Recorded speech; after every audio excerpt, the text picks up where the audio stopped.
You were jacked for Rebel Ridge. Is it not easier to stay jacked than get jacked, or is it just too jacked for real life, that kind? Yeah, it can be challenging to maintain that, especially. What a lovely way of putting it. Yeah. No, it can be challenging to look like that 24 hours a day. Yeah, I think especially with the nutrition component. Virgin Radio. Right, so past, present with Mufasa, future. Yes. Next year, the cinematic universe has come a call in. Yes, DC gave me the call.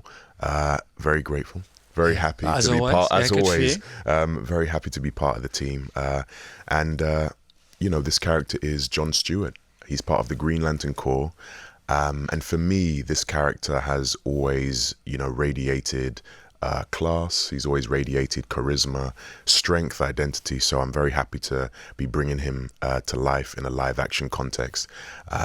And I'm in training at the moment, just getting ready. I was going to say, have you done it? You've not done any yet. So you're getting ready. I'm in the preparation now. Most of what's happening now is my homework, my extensive DC homework, and also my physical preparation. Tell us about your homework. How's it going? It's going well. It's going well. Fun? I'm just trying to be the best student I can, trying to get the best grades here. But what kind of things? What kind of comics, films, it's everything? Comics. It's film. It's culture, the history, the television series. It's all of that. It's just sort of familiarizing myself with things that I already know, and then introducing myself to things that I am learning about. Yeah.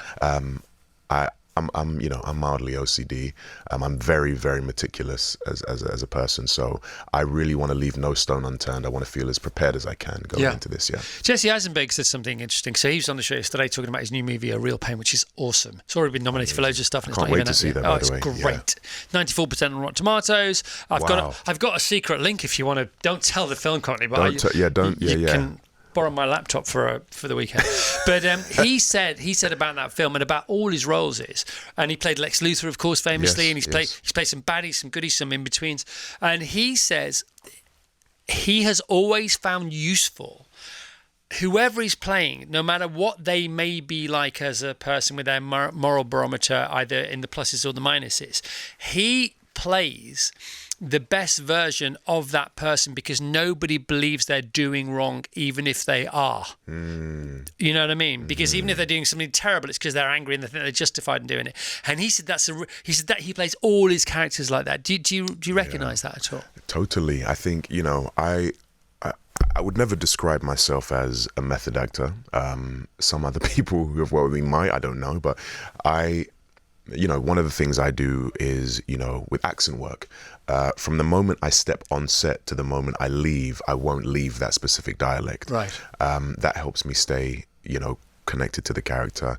The way they walk, their gait, their stride, I'll stay in that as well. And then in regards to the character themselves, I do my best to not, if as we say, if they are what others may describe as, a bit of a negative character, they don't believe that themselves. Yeah, of course. They believe that they're justified in their intentions, they're justified in their actions. So you have to do your best to be true to that and honor that in order to convey them as a three-dimensional human being and not just a two-dimensional villain or goodie. Because I think that's less engaging, and I think it's less true to what we're trying to do. And Rebel Ridge, Terry's jacked in it, isn't he? So he's bigger than what I am today. I was going to say, because you arrived in. He'd take me out in a second. Yeah, well, obviously you're going to have to get back there next year for filming DC. Yeah, for sure. And are you going to go as far as Terry, or are you going to go in between, or? I mean, that's a really great question. I think I'll really be guided by the team. They're working me really hard already. What does that look like?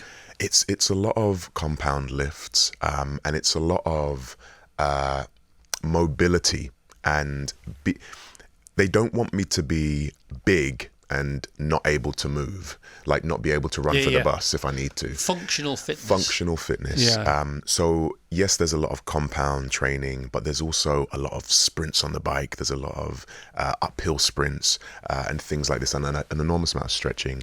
My wife said last night, she said, "Look at those lats," right? And she wasn't being shallow. My wife she's shredded, she's ripped, and she works. She does a lot of weights. And can you give us any lat tips?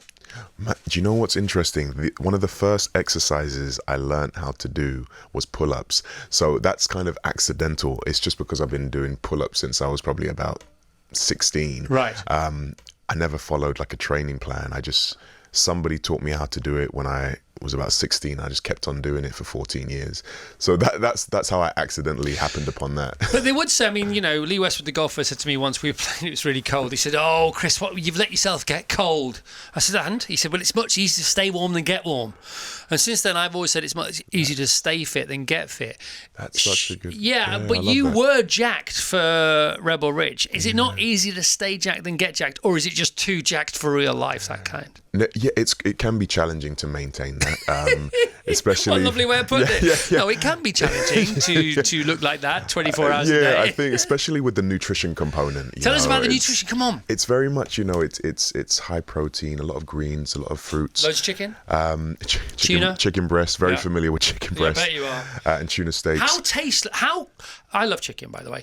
But if you eat a lot of it because of the way you want to be, and I eat some of it sometimes because I want to be a bit like that, not like you. I want to be like you, but anyway, blah, blah, blah. How quickly can chicken become tasteless? It's unbelievable, isn't it? Pretty swiftly. I know. Yeah. So we have roast chicken every Sunday and we love it. But if I go on a chicken diet for 28 days, it literally, within 2 or 3 days, it tastes of water. Yeah. What's going on there? Such an accurate description. Come on. Yeah, it does. And that's why I try to have a bit of variety. You know, I'll try to, you know, maybe for 2 days of the week it's chicken breast. Maybe for one day it's, you know, wild salmon. But it's the thing Same is, thing with salmon, same thing. It's very true. But the thing is, why it's so hard to maintain outside of the context of work is because the studio is very kind to prepare it for you. Yeah.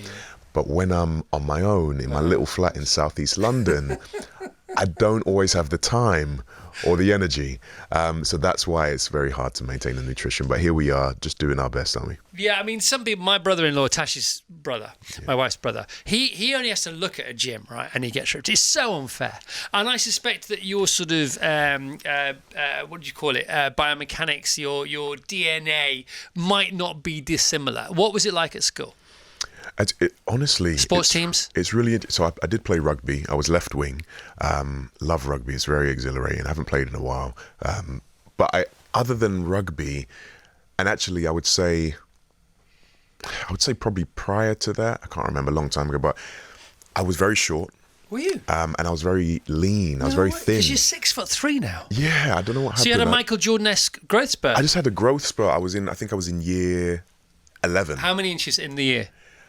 It was a lot. It was the summer. Summer, it's so funny. I used to really look forward to summer because I used to grow during the summer and I noticed it myself. That is exactly what Michael Jordan says in his documentary. Oh, really? They sent him away to grow. And he said, "You're insane. You just don't want me back." They said, "No, you will grow. Go away every summer and you'll grow." And he said they were right. Oh no! Well, so I used to really look forward to it, and I mean for like years, because I was so short. I was in a group of all my mates. For a bit, I'm gonna have a grow. Yeah, you better watch out when I get back.